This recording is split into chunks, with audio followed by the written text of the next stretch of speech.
જય દ્વારકાધીશ ખેડૂત મિત્રો, જય દ્વારકાધીશ। આપણે જસદણ તાલુકાના શિવરાજપુર ગામે આવ્યા છીએ અને શિવરાજપુર ગામમાં ઘણા બધા ખેડૂતો આપણું ખાતર વાવ્યું છે અને ખેડૂતોને ખૂબ ફાયદા થયા છે।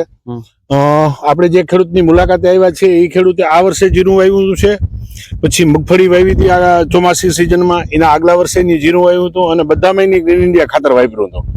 તો આપણે ખેડૂતારે થોડી નાની મોટી ચર્ચા કરી અને ખેડૂતને શું શું ફાયદા મળ્યા।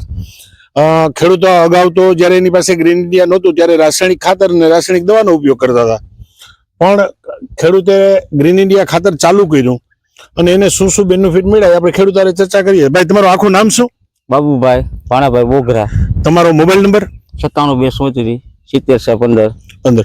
ઓકે, હવે ભાઈ તમે ટૂંકમાં આ વર્ષે તો જીરામાં ગ્રીન ઇન્ડિયા ખાતર વાપર્યું, બરોબર। પછી તમે આ વર્ષે તમારી બીજી કઈ જમીન એમ કહેતા હતા કઈ જમીન છે ને એ બધે ગ્રીન ઇન્ડિયા વાપર્યું, ગયા વર્ષે તમે જીરામાં ગ્રીન ઇન્ડિયા વાપર્યું, તો આમ તમને ગ્રીન ઇન્ડિયા વાપર્યું તો જીરાના પાકમાં, કારણ કે ખેડૂતો માટે બધેથી અઘરામાં અઘરો પાક જીરું અને ડુંગળી, આ બે પાક એટલા બધા ઓલા છે કે રાસાયણિક દવા કે રાસાયણિક ખાતર વિના કરવા અઘરા। તો તમે ગયા વર્ષે જીરામાં વાપર્યું હતું અને આ વર્ષે પાછું જીરામાં વાપર્યું, તો એનો મતલબ એવો થયો કે ગયા વર્ષે તમને જીરામાં ખૂબ સારો બેનિફિટ મળ્યો હશે, બરાબર ને? તો આ વર્ષે તમે પાછું જીરામાં ખતરો કર્યો, તો આમ જનરલ રાસાયણિક દવા અને રાસાયણિક ખાતર અને ગ્રીન ઇન્ડિયા ખાતર અને ગ્રીન ઇન્ડિયા ખાતરમાંથી બનાવેલી દવામાં ફરક શું પડે? કુણેપમાં ફરક પડે, સુકારામાં ફરક પડે, સુકારામાં ફરક પડે, બરાબર, કુણેપમાં। પછી આમ છોડની ફળદ્રુપતા કેવી થાય? બહુ સારી, બહુ સારી। ખેડૂત મિત્રો, કોઈ પણ ખેડૂત, દાખલા તરીકે જે જીરું પાક એક એવા પ્રકારનો છે કે કરવો ખરેખર અઘરો છે, તો ભાઈશ્રીએ ટૂંકમાં ગયા વર્ષે જીરામાં વાપર્યું હતું અને ગયા વર્ષે એને ખૂબ સારું રિઝલ્ટ મળ્યું, પાછું મગફળીમાં વાવ્યું, આ વર્ષે પાછું જીરામાં વાવ્યું। તો દરેક ખેડૂત મિત્રોને મારી ખાસ વિનંતી, અને જીરું વાવતા દાખલા તરીકે તલ છે, ધાણા છે, મેથી છે, ચણા છે અને જીરું છે, આ પાકમાં સુકારાનું પ્રમાણ ખૂબ પ્રમાણ હોય છે। આપણે ગ્રીન ઇન્ડિયા ખાતરમાં એ ખૂબી છે કે જીરાના પાકમાં, ચણાના પાકમાં, ધાણાના પાકમાં કે તલના પાકમાં સુકારો નથી આવતો। આમ સુકારો જનરલ તમારે આવ્યો હતો ગયા વર્ષે? આવ્યો હતો। કેટલા ટકા આવ્યો હતો? 5-10% જેવો હશે। બાકી આમ જનરલ બીજા બધાને કેવો હતો?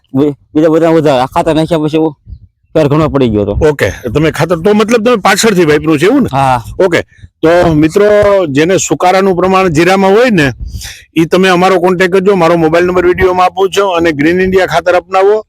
અને ગ્રીન ઇન્ડિયા ખાતરથી સુકારાનું નહિવત પ્રમાણ લગભગ તો આવે જ નહીં, પણ છતાંય કદાચ બાય ચાન્સ આવે અને તમે ગ્રીન ઇન્ડિયા ખાતર વાપરશો તો તમારા પાકમાં સુકારો બિલકુલ બંધ થઈ જાય। તો હવે ખાસ તો મારે તમને વિનંતી કરવાની છે કે બીજા ખેડૂતોને કહો કે ભાઈ મેં આ બેનિફિટ લીધા છે। આમ તમારા ગામમાં જો કે ઘણા ખેડૂત ખાતર વાવે છે, પણ બધા ખેડૂતો ધીરે ધીરે વાવતા થાય।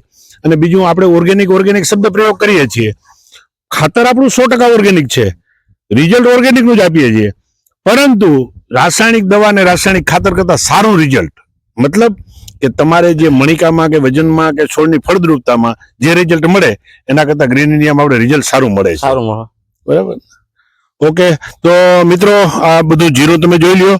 બીજું ખાસ તો એ કહેવાનું છે કે જસદણ વિસ્તાર છે, પછી આસપાસના ગામડાના વિસ્તાર છે, એ ખેડૂતોને કોઈને ખાતર જોતું હોય તો જસદણમાં અમારા ડીલર છે ભૂપતભાઈ, ભાવેશ એગ્રો। તો આ છે ભૂપતભાઈ। ભૂપતભાઈ, તમારો મોબાઈલ નંબર બોલો? 99 046 70 047। ઓકે।